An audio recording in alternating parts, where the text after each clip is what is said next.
Assalamu alaikum and welcome to the Muslim Marriage Podcast, where we talk about healthy relationships from a Muslim lens. I'm Zahra Hassan.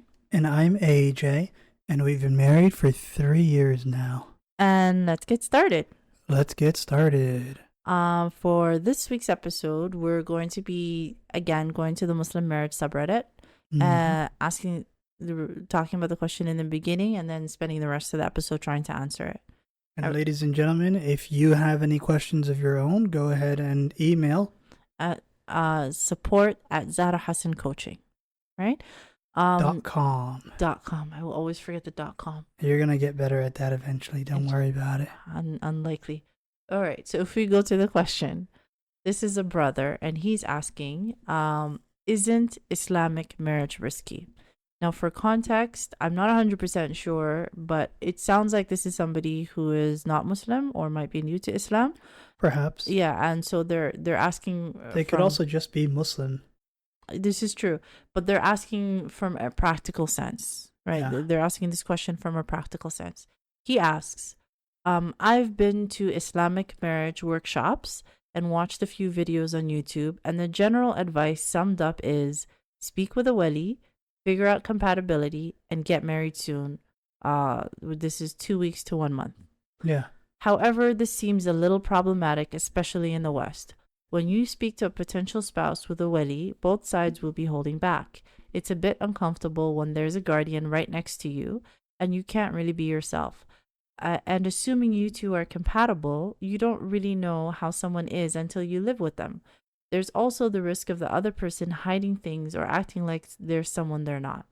How do you get married to someone in such a short time frame with a few conversations? That question makes no sense to me because they said you speak to the wali, and then they're like, you don't talk to them enough time for long enough to know what they're like, and they may be hiding something. That's why you speak to the wali. Yeah, the wali is the antidote to that, right? But yeah. They have a number of concerns. I think their concerns is not just this speaking to the wali, but they gave, according to their understanding, that you're supposed to get married within 2 weeks to a month. They got that from some sort of workshop that they visited. Yeah. So again, for context, you and I are not scholars. We are not students of knowledge. We are just regular practicing people, and we are in zero position to tell anyone how to give anyone some kind of fatwa or to give anyone some kind of jurisprudence of how it's supposed to be done, right? So that's something that you're going to have to find out for yourself, right? But according to my understanding, and always take my understanding with before you say your understanding, I'm just going to say what I want to say here. Okay. I would agree with that. 2 weeks to a month. Yeah. It seems like a good time frame because all you really need to do is talk to the parents, right? To figure out what their character is like. And that's not going to take 2 weeks to a month to talk to the parents and figure out what their character is like. Once you understand that you like them, beauty wise, right? And you understand how their character is from their parents, then things should be easy. Like, even if you guys are talking for only 2 weeks to a month, that's enough to determine if you like someone's personality. Okay. All right. So this is going to be one of those episodes where you and I have different opinions. Yeah, almost. That's every episode almost. Is it really? I would think. All right. So just bear with me. All Sure. right, and to hear me out. Is that how you would choose in the forest? The bear? The bear? Is that we're gonna go straight to the bear? Yeah. Because I said we're not gonna fully agree this time. I don't, because you said bear with me, right? Oh yeah, okay. So where am I left in this equation? You are the bear. Oh, okay. All right, I'm the bear. You are the bear. Okay. All right, so bear with me. And again, for the audience, I'm not any scholar of Islam, so take this with a whole tablespoon of salt, right? But according to my understanding, this is according to what I understood for myself when I was going through this process. Having done similar work of watching multiple lectures, reading a lot on Islam, QA, etc. According to my understanding, there is no timeline that was given specifically. Yeah. I have not heard it yet. If I'm wrong, please let us know in the comments, right? But I have not heard of a hadith that is where the Prophet Muhammad sallallahu alaihi wasallam says you should get married in this week, number of weeks. Yeah. I haven't heard of that timeline. Yeah. So that helps me to understand that as long as you're conducting yourself in a halal way, Yeah.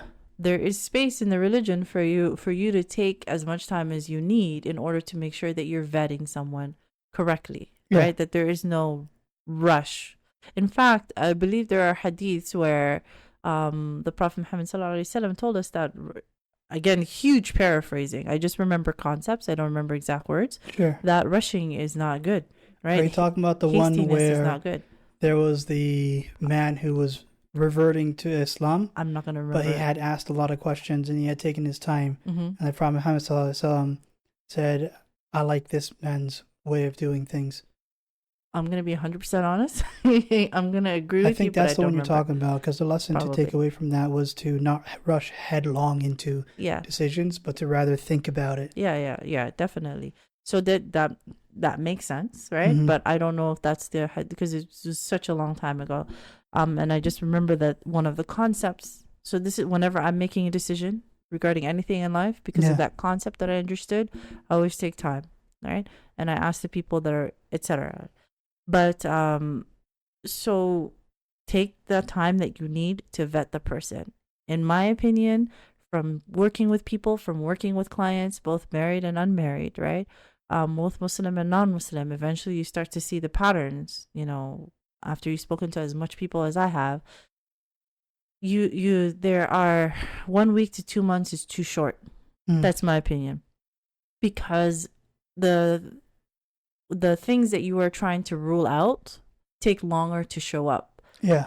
Anyone can hold up a mask, right? Can hold up a version of themselves for 1 week, even 2 months. Yeah. Especially because we don't have as much one-on-one contact as Muslims. So with non-Muslims, they might be, going on dates and meeting several times. Sometimes they live together, they move in together. So there's a lot. Their 2 months is a lot longer than our 2 months. Does that make sense? So that 1 week to 2 months of once a week interactions or whatever interactions that you've decided on for the two of you is not a lot of time. Yeah. Usually I recommend a minimum of 3 months and up to 6 months, right? Mm-hmm. So, and this will depend upon how well like, is this somebody who's known to you and your family, or is this somebody who's completely unknown, sometimes of a different cultural background? So 100% unknown. So it's that's the timeline that I usually propose. If you hear crying in the background, once again, it's a cameo. It's the baby. Yeah, it's the cameo by our little nephew. There is a way that you can speed up the vetting process for men. How is that? As a woman, Mm-hmm. put yourself in a near-death scenario. Oh, we've discussed this before. Near-death situation. And if he doesn't jump out in front and try to save you, Mm-hmm. that's the right guy. So because this is the second time we're saying this, people are gonna wonder if you're serious, because That's I'm the wondering right if you're guy. serious. Okay, If he doesn't try to save you, that's the right guy. You're choosing the right guy. you're tripling down. Because he cares about equality. You're your own woman. Okay, all right. It's important to say that you're not serious. He's not serious. No, he should be the one that's helping you there, Okay. keeping you safe and secure. All right. So take your time. Right? That's the first thing that I would say is take your time.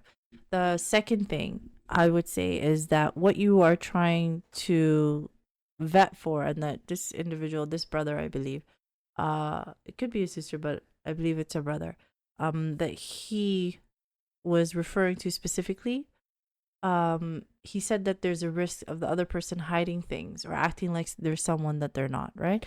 So he's referring to people who have alternative agendas, right? So this agenda might be that this person is a manipulator. They might be looking for someone that they can control and potentially abuse. That's a common agenda.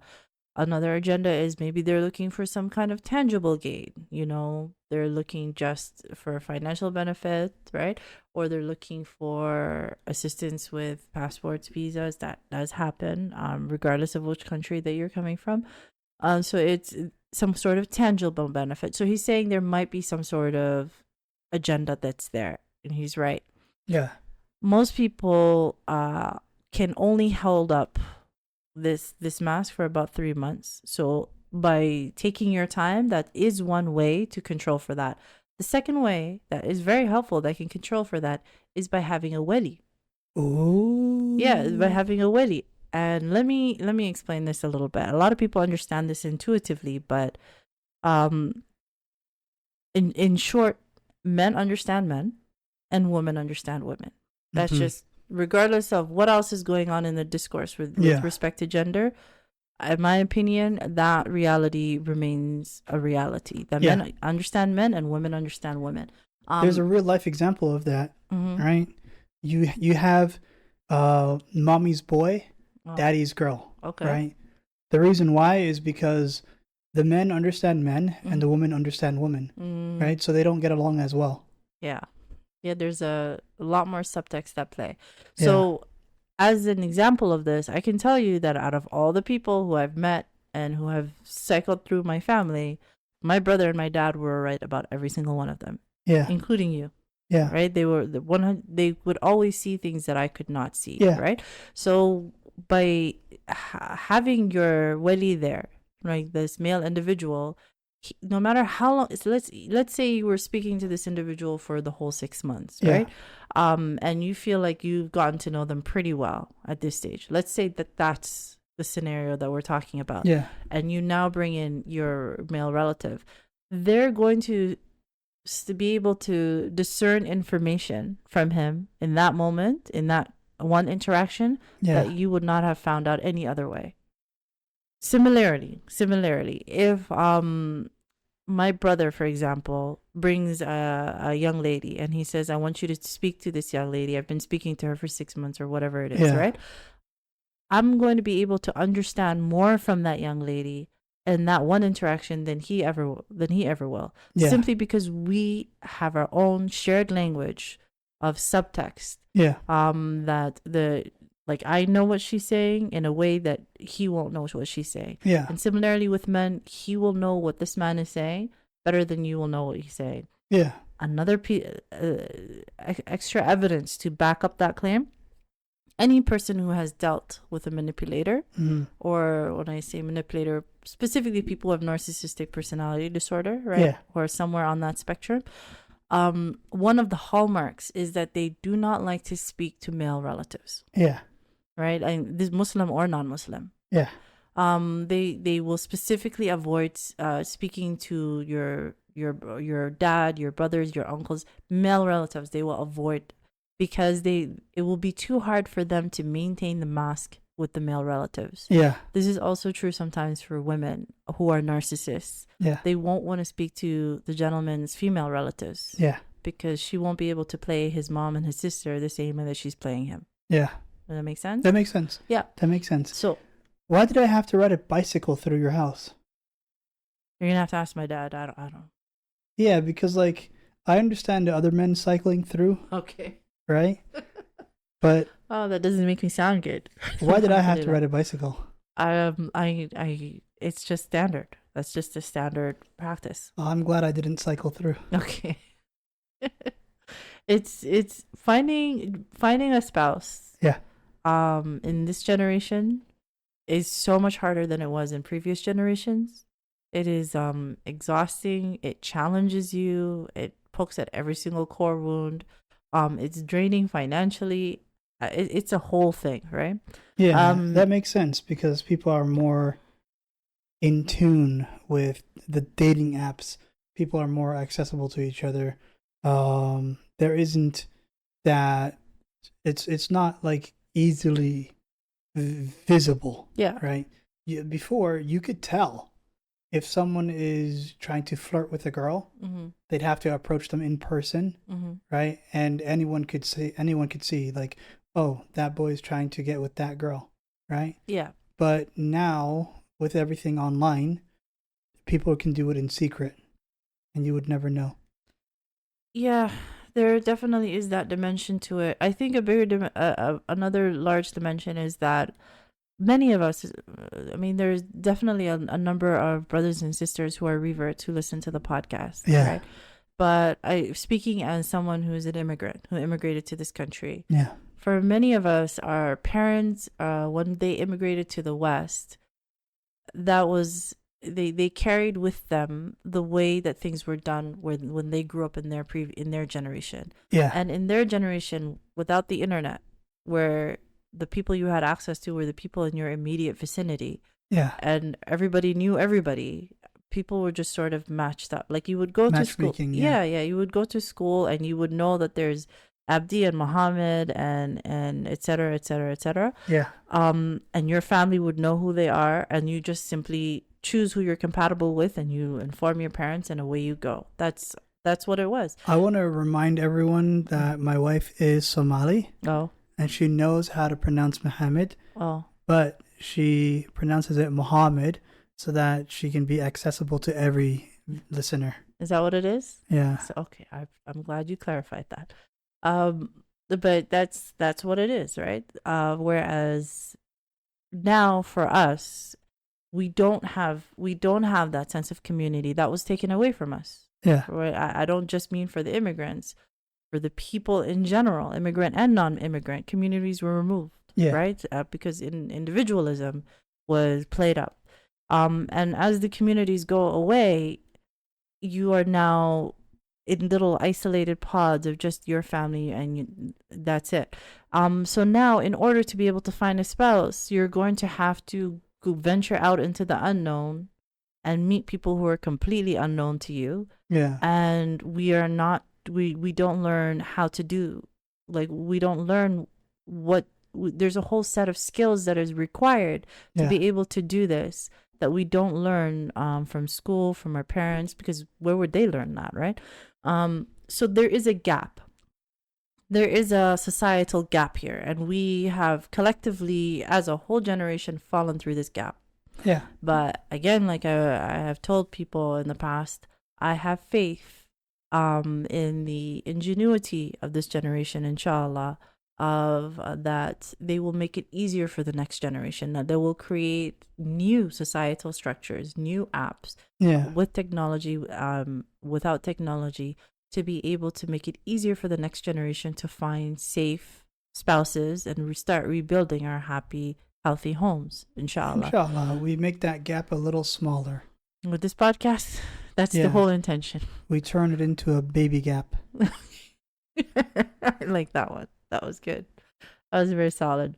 But yes, that is the primary intention of what we do here in this podcast, is because there is no training, there is no manual on how to do this for yourself, that we are reporting back from our experiences of having ventured into that beyond. Expeditions into the wild. Exactly. What we've learned and what we've seen and what we know that works, right? Yeah. So in the context of here, I understand the wisdom of the wali. Only Allah subhanahu wa ta'ala knows why he prescribed the wali for us. But from my small human understanding, I understand that it makes sense. And I would venture that any relationship coach, Muslim or non-Muslim, would immediately understand the wisdom of the wali. Yeah. Just because of what we discussed. So therefore, all marriage is risky, Muslim or non-Muslim. Yeah. Even for the ones who are, let's talk a little bit about non-Muslim marriages, so secular marriages. And let's say that, do you think that people who live together have a better chance of having a good outcome in their marriage and relationship than those who don't? People that live together? Yeah, let's just say that that's something that's allowed for a second. No. Mm-hmm. I would say that people that live together outside of marriage, they would split up more easily. Yeah, because I agree. There isn't that bind, there isn't that obligation, right? So if the man or the woman had it at the back of their mind, I could just get up and leave whenever I want. Yeah. That's why these days you'll have someone who says, yeah, I've had 13 girlfriends. This is true. But what about the ones who live together and then get married, does that marriage have a better chance of success than someone who didn't live together? No, it doesn't. Mm-hmm. It doesn't. Because when you live with someone before you get married, Mm-hmm. and then you get married, Mm-hmm. it's the same psychologically as if you were just dating around regardless. Yeah. You know? Yeah. There's still going to be that thought, right? Yeah. Because if you live with the person, the assumption is there, right? I see. That something else has happened. Yeah. And if something else happens outside of marriage, then automatically that changes the man and or the woman's mind frame Mm-hmm. to, instead of now marriage being a union, Yeah. right?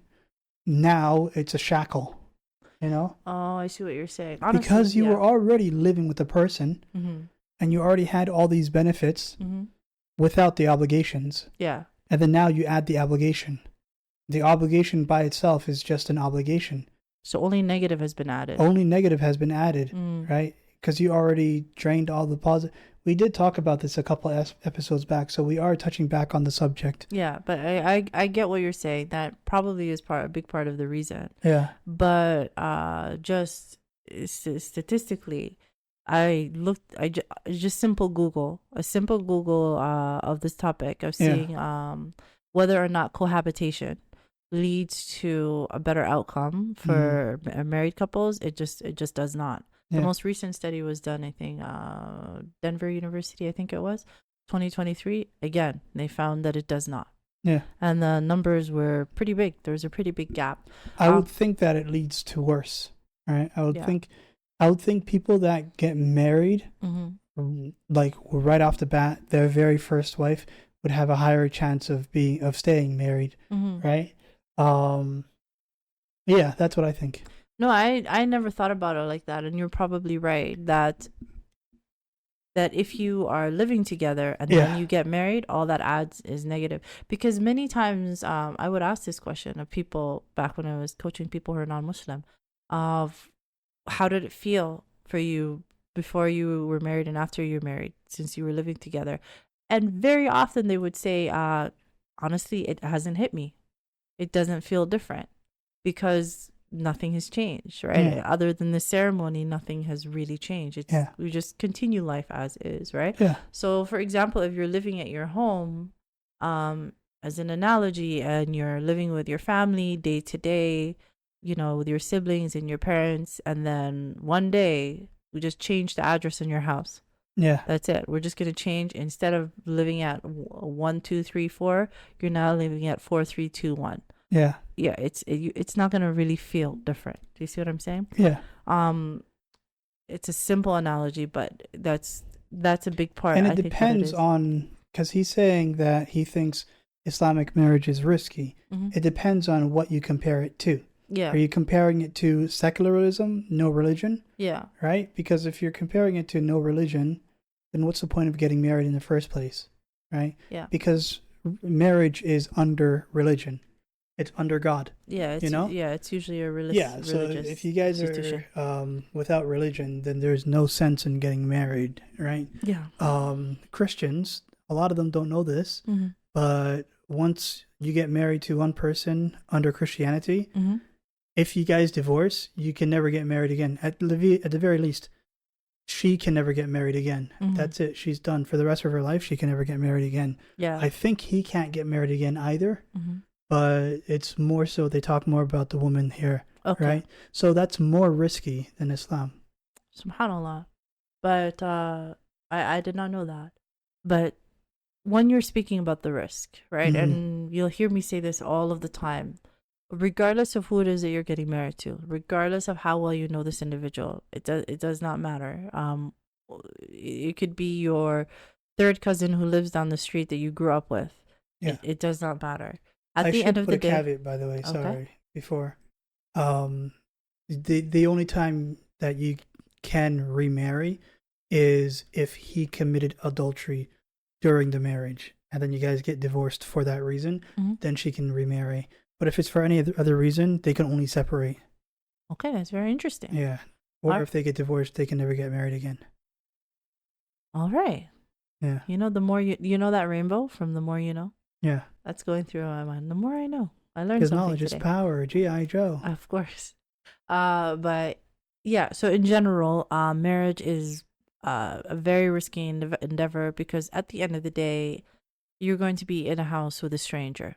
No Yeah. matter how well you think you know this person, you don't know this person. Yeah. And they're going to be a complete stranger who's in your house, whether you're a man or a woman. And Mhm. you're going to have to go to sleep and be unconscious beside this person. This person is going to have access to all of your financials. Yeah. They're going to have access to every core wound, every vulnerability. You'll be vulnerable in every way that a person can be vulnerable. Yeah. And that is asking a lot, Yeah. right?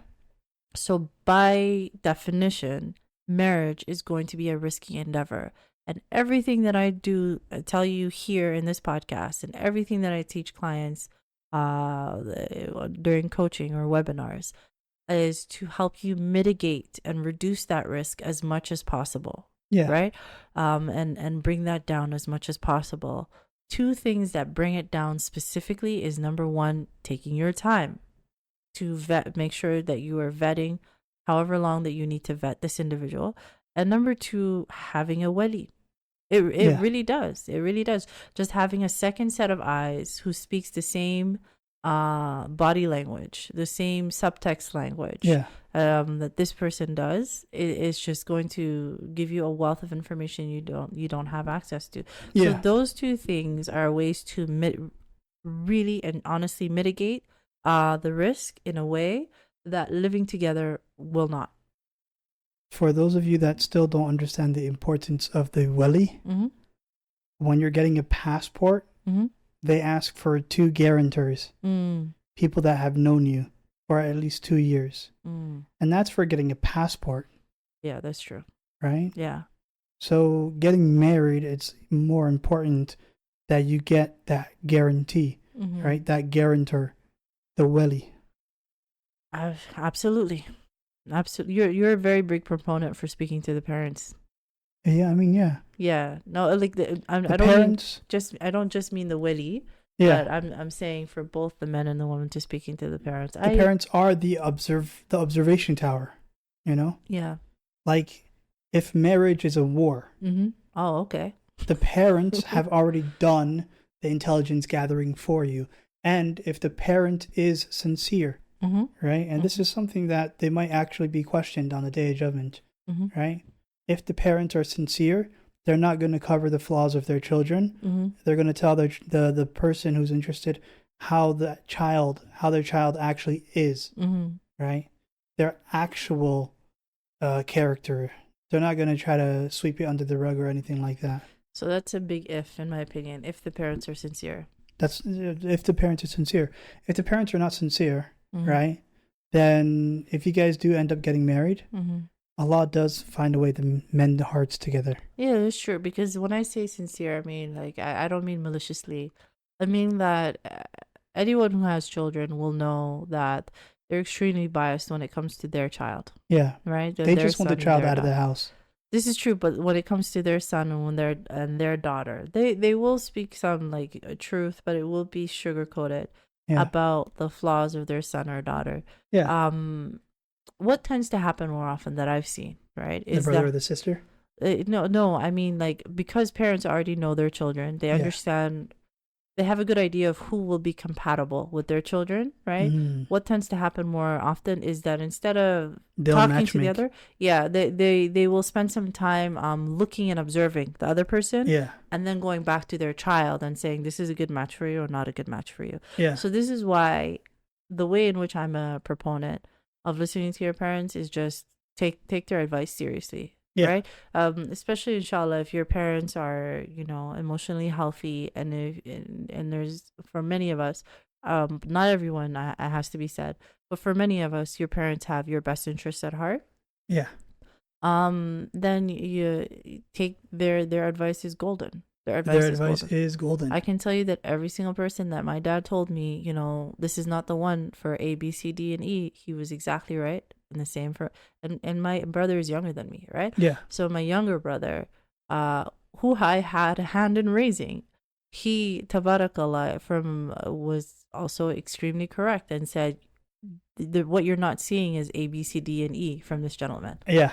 And they're right. Both of them advised to go ahead with you, and I said, all right, I'll take your advice. In Shaa Allah, when it's my turn, Mm-hmm. I'm going to invite the kid over. Oh, okay. I'm going to give him a glass of milk, Yeah. and I'm going to watch how he drinks the milk. And if he drinks the entire cup of milk in one go, Mm-hmm. I'm going to say, this is not the guy. Why? Go, get out of here. Why? Because he's impatient, Oh. you know? If he drinks the entire cup of milk in one go, Mm-hmm. he's not fiscally responsible. You know? He doesn't know how to budget, right? Yeah. But, brother, I gave you the milk 10 seconds ago. You already finished it? Get out of here. What if he's nervous? If he's nervous Yeah. in front of me, Yeah. how could he be nervous in front of me just because I scare him? Yeah. That's no reason to be nervous. Oh, we should just straight up do the marshmallow test then. Do you know the marshmallow test? What's that? The marshmallow test is For the children? yeah, the one where so just for context, it's a test that they did, a social experiment they did a long time ago. They put children in a room, and put a marshmallow in front of them, and they tell them, if you don't eat this marshmallow, when I come back, I'll give you a second one. Yeah. And then they would wait to see whether or not the child was able to wait or not wait. And then it turns out, after following these children, that this had some real implications for their outcome in life, that the ones who were able to wait were more successful than the ones. We should just do the marshmallow test. There's a certain age in which all the children will eat the marshmallow because they haven't developed that mind frame yet. Yeah. But after a certain age, then Yeah. you're able to determine who has impulse control or not. And I but halal marshmallows. We will do it, but with a halal marshmallow. I would have failed that immediately. Even as an adult, even understanding the premise of the study, and it would already be gone. But we'll just do the marshmallow test. Yeah, a halal marshmallow is like $10. It's worth it. Yeah. Yeah. No, I mean like a halal marshmallow is just $10 cash. Is that what it is? You just slap $10 on the table and you're like, hey, don't touch this. I'm going to come back in 2 hours. Mm-hmm. If you don't touch that, I'll give you another $10. All right, but that's different. How's that? Because the marshmallow is something that you eat, whereas this is something that money you're getting. It's not something that you could. Baby, you are displaying your ignorance here. All right, I'll just. You're immature. You've never eaten money before? Okay. Are you kidding me? I'm only just finding it. 3 years of marriage. I'm only finding out about this now. I think it's me who's finding out. You've never tried that? Okay. My mouth is a constant taste of copper. Is that what it is? Yeah, my mouth always tastes like copper. All the pennies? Okay. Yeah. All right, so they named a snake after me. They named it a copperhead. That was you? That was me. All right, subhanallah. So In Shaa Allah, is there anything that we're missing with regards to this question? No, we're good, alhamdulillah. Okay, so In Shaa Allah, hopefully that was clear with regards to when it comes to the inherent risk of marriage, and what it is that you can do to mitigate that risk. Yeah. Is to, number one, wait, take your time vetting, and number two, have a wedding present. Yeah. And the fact that that the relative risk in Muslim versus non-Muslim marriages, there is no improvement from living with somebody. There is no improvement from dating a lot of people. All of the things that they say would help intuitively don't actually help, right? So, yeah, it hurts, actually. It actually hurts. Yes. So that's the summary for, inshallah. Hopefully we were able to answer that individual's question. So if you made it this far, Jazaa K'Allah Khayr, thank you so much. We really appreciate you. If you haven't already, please subscribe to the channel, inshallah. If you found this useful, please subscribe to the channel to help us get the message to as many people as possible, so that they have the right information when they go out to that wild beyond that is the dating apps and the dating culture in 2025. If you are a young woman and you are exhausted by this wild beyond, particularly the dating apps, I have created a webinar that's free as of now. It won't be in the near future, but it is right now free. You can find a link on the about section if you're watching on YouTube, or in the description if you're watching on a different podcast platform. And I'll see you there, inshallah. Take So, advantage of this program while it's free, okay. honestly. All right. And so we want to say Jazaa K'Allah Khayr. Thank you so much for listening. You have a wonderful week or weekend, and we'll see you next time. Assalamu alaikum. Wa alaikum salam.